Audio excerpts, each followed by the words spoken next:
questions for Dr. Agarwal and Ms. Jaskowicz? Questions? Yes, Jess.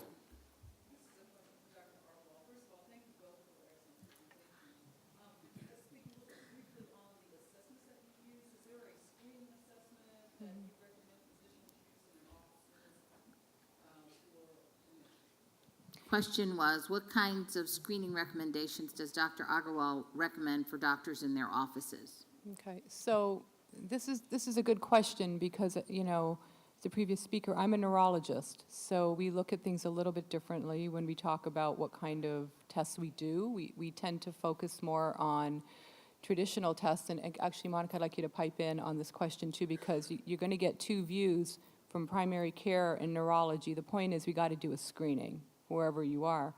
I tend to use the Mini-Mental. I still use the Mini-Mental test because a lot of physicians in the community understand what that score means. Okay, there are different screeners, but the doctors don't understand. And again, it goes back to what does it make sense if someone goes back in the community and the physician doesn't know what that test means? And I haven't done my job.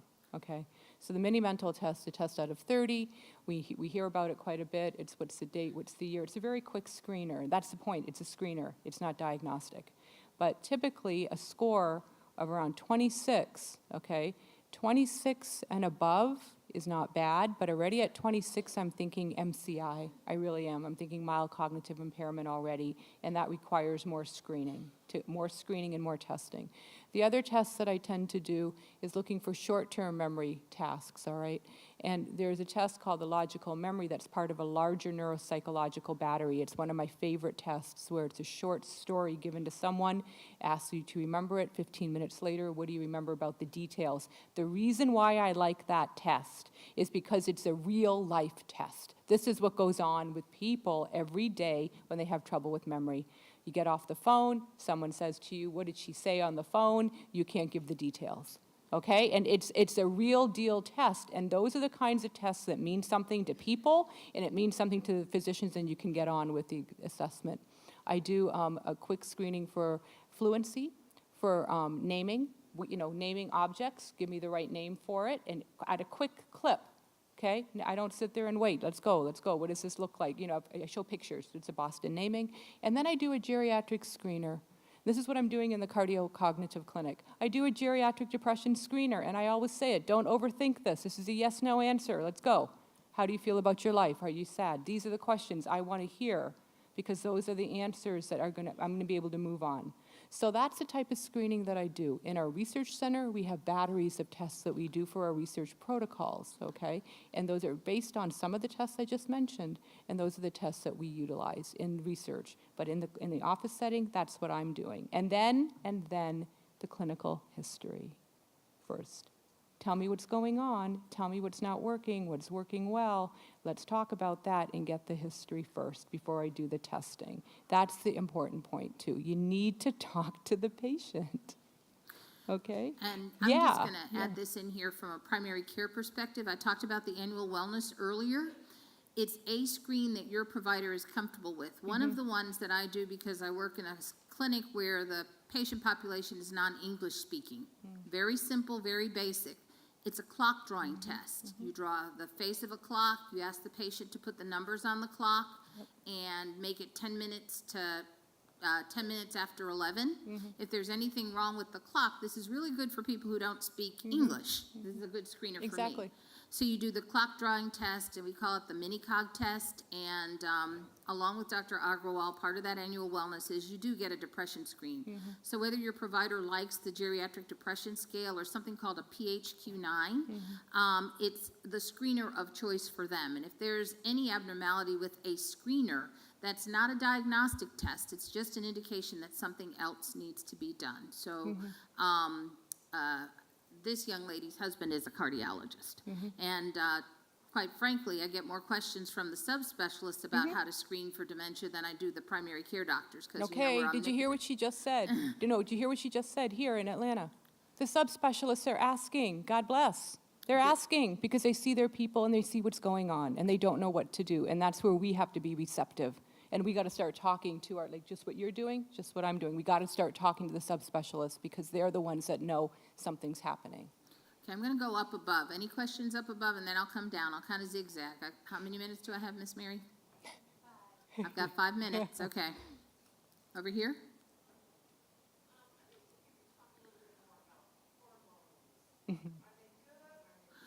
Okay, we're gonna hear more about hormones Yeah. from Dr. Taniqua Miller, who's our certified obstetrician gynecologist, but also menopause specialist, who's gonna deal a little bit more in depth with female hormones. So if we can just kind of hold that one until her presentation. Yes, ma'am.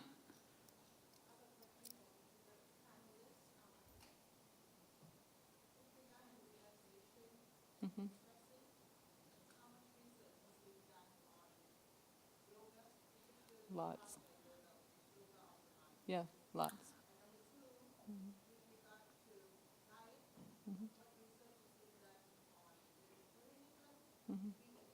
Okay.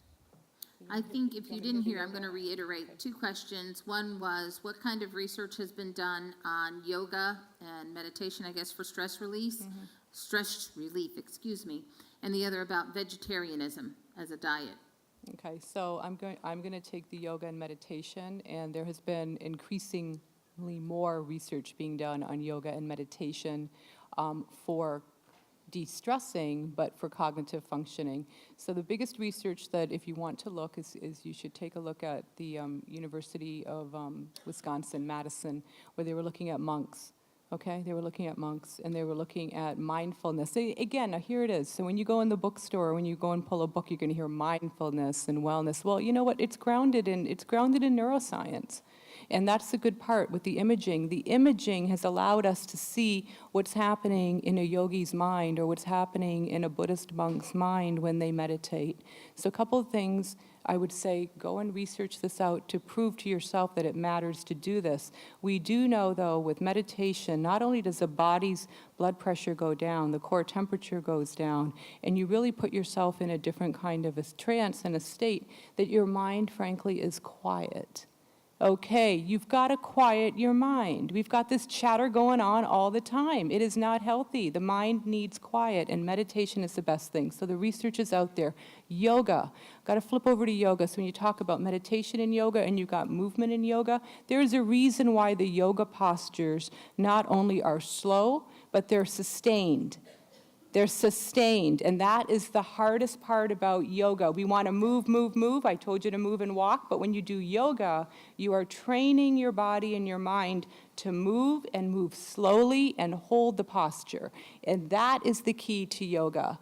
And I'm so glad you bring it up. I was brought up with yoga. I was brought up with meditation in my household because I'm in a mixed race household with Asian influence. My grandfather, 85 years old, was doing yoga every morning. And I remember I would say to my mother, I got to go in there and get my piano books or whatever. She goes, don't worry, he's in another world. He doesn't even know you're there. True. So true. He was in his zone. Okay? He died at 92. Okay? But the point is, I already saw it as a young age, what it did. Very calming, very clear, and he could do it. 85 years old doing a headstand, not against a wall, very cool. For an 8-year-old, okay, to see that, very cool. All right. Mediterranean diet, Okay, vegan. go ahead. She's going to do it, and I'm going to get you, then I'm going to come back. As far as the vegan diet goes, I think there are some studies that have shown that with the vegan diet, heart disease can actually be reversed in some cases. I think the biggest problem for most of our patients is that it is very hard to stick to a very strict vegan diet. We have a lot of patients that attempt and are not successful with it because really and truly you can have no animal fat in the diet at all. So I would say there is some strength to the vegan diet. It does work. I've seen improvements in cholesterol. We've seen improvements in outcomes overall. It is just very difficult for a lot of people to be compliant with, but it's well worth trying it. Do you have any Last additional? question over here, and this is the last one. We're 8 minutes behind, but we'll get back on schedule. Go on.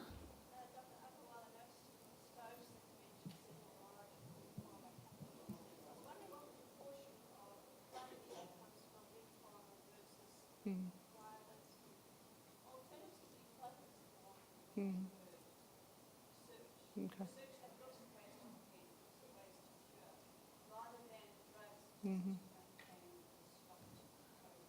just to reiterate, the question has to do with who funds research. Is there more research that's funded not by pharmaceutical companies, but people who have a different approach to healthcare other than medicine? You know, it's a good question because we're seeing a shift right now. At least I've been seeing a shift. So if you notice, I think my second slide, I had disclosures. I'm a clinical trialist. So when we do clinical trials, you know this, I mean, it's a lot of times it's with pharmaceutical-related medications. And we tend to be, and we have been very pharma-heavy in this area because we didn't have anything for prevention. Well, guess what? Now we're going and shifting things over, right, to the left where we're talking about prevention. It doesn't cost you nothing to walk. Got it? You don't need to, it's free. You can walk. So what medicine is out there for that? So the question is, where's that money going to come in to fund things that maybe don't cost anything or don't require a medication? We are getting funding right now from foundations. We're getting funding from governmental funding for prevention programming. A lot of money is also coming in, and I'm happy to say this, from innovation and technology, and I think it needs to come in here. I'm a big proponent of innovation technology. I spend my time in the field. What that means is I'm out there. I'm out there in my car, I'm out there in the street, and I want to get information coming to me versus all the time coming to a physician. So you're going to see that trending from pharma, not pharma, it's going to be innovation, technology, government funding, a lot of more consortium funding coming through. And you know what's coming through now, too, is I'm seeing more funding coming from institutions that are dealing with finances and economics, trying to fund research because the slide I showed you about that economic impact of what is happening, and you keep hearing healthcare costs, well, okay, what are we going to do about it? So that's where it's coming right now. There is a shift occurring. Private and public partnerships are the key word here, and I'm happy to see it, because when you get different funding from different places, you get diversity in your thinking, because everyone's thinking different, and this is what we need to handle this disease. Thank you. At this time, we're going to have our Mr. Lewis come up, and our session 2 is going to end. Thank you. You know, Jim Williams is chairman at Chicago, and he's vegan completely. I think they should fix the vegan. It's also break time, so. Oh, Cornelia? I'm following your paper. There we go. All right, I know some of y'all are a little stiff sitting down. Before we go out for break, I'm going to go ahead and warm you up a little bit. Have break, and here we go. Let me warm you up. Volunteers? Oh, volunteers? Anybody volunteered other than? Are you coming up? Come on. I need a male.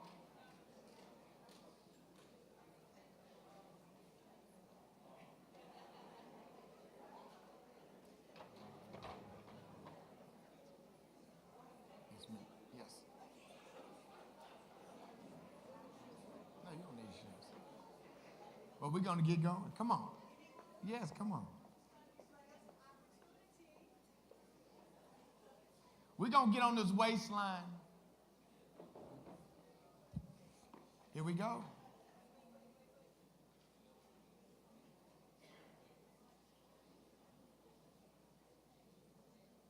Oh, I'm not plugged in.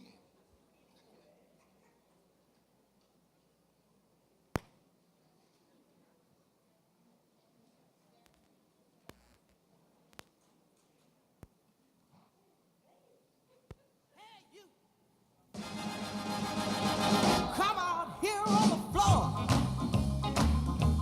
Let's rock some more. Turn me up just a little bit. Come out here on the floor. Need y'all to sit up right now. Let's rock some Let's go. more. Yeah.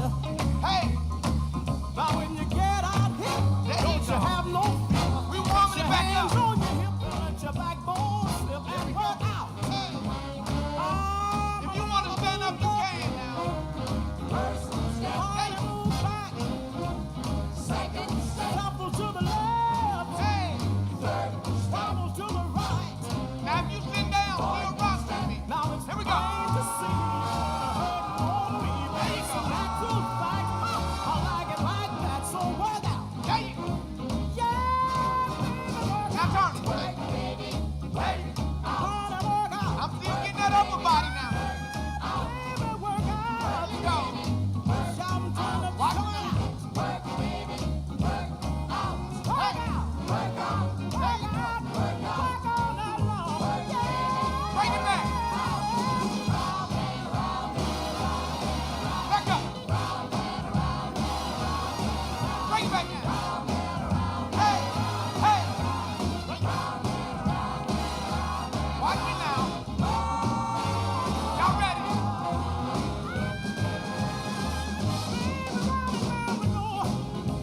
Whoa. Don't you know? Come on now. Round and round we go. Well, There we you go. stop and nobody Let's go the other way. knows. Yeah. The band is swinging on the stand. We're moving and we're moving out. Think we'll step And back good now. job. The stands with a shout, so work out. Now when I tell you to shout, I want you to jump at it. Yeah, baby, let's shout. Shout, baby, shout, shout. Let's shout. Shout, baby, shout, shout. Baby, let's shout. No. Turn it out, baby. Shout, shout. Let's shout. Let's shout. Let's shout. To my people from Atlanta, we gonna take it back.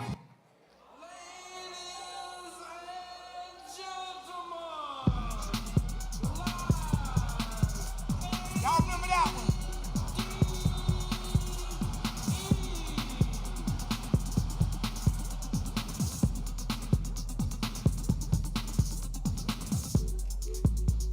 Okay. If you want to stand up, you can. We're going. 1, 2, 3. There you go. Hey. Come on. I need a little bit of that waist now. Watch this now. I'm going to do it first. The train is loose, 3.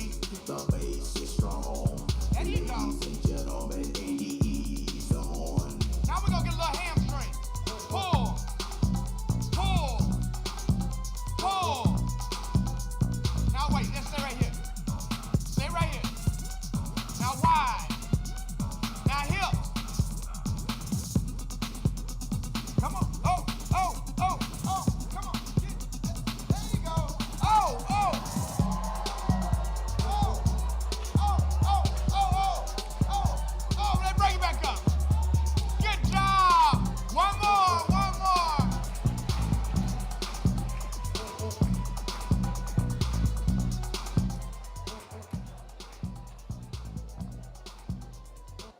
We're gonna take a seat.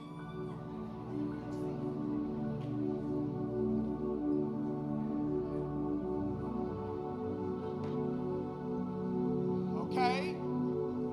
Inhale. Exhale. Good. Good posture. Hands up.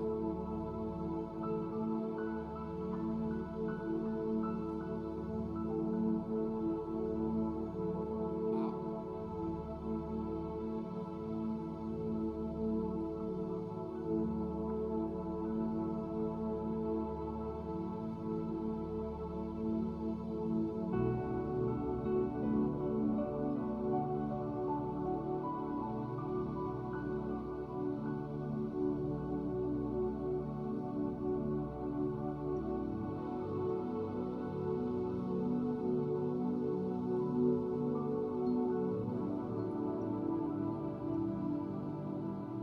Back up.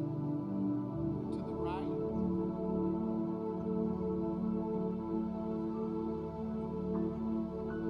To the left.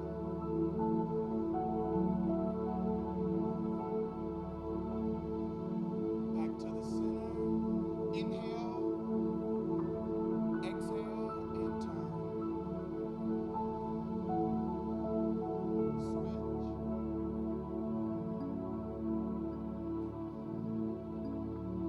Back to the middle.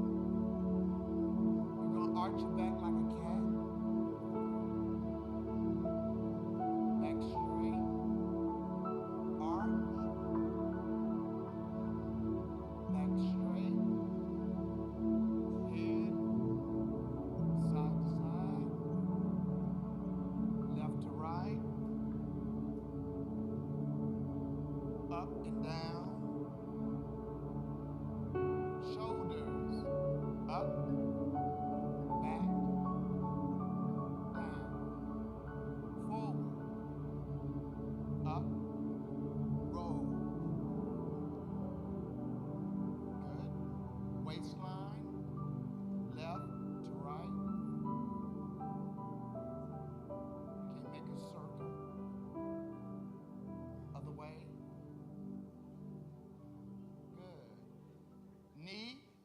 all the way down. Neat. Circle. Other way. Bend and straight. And good. Other leg. Smooth motions. Other way. And straight. Good. Bend. Cross. Sit back. And up.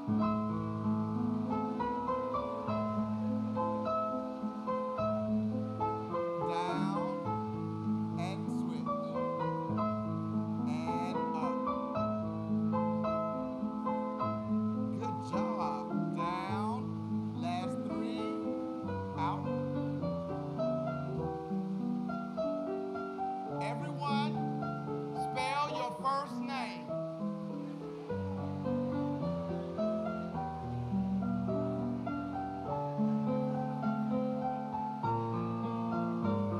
And good.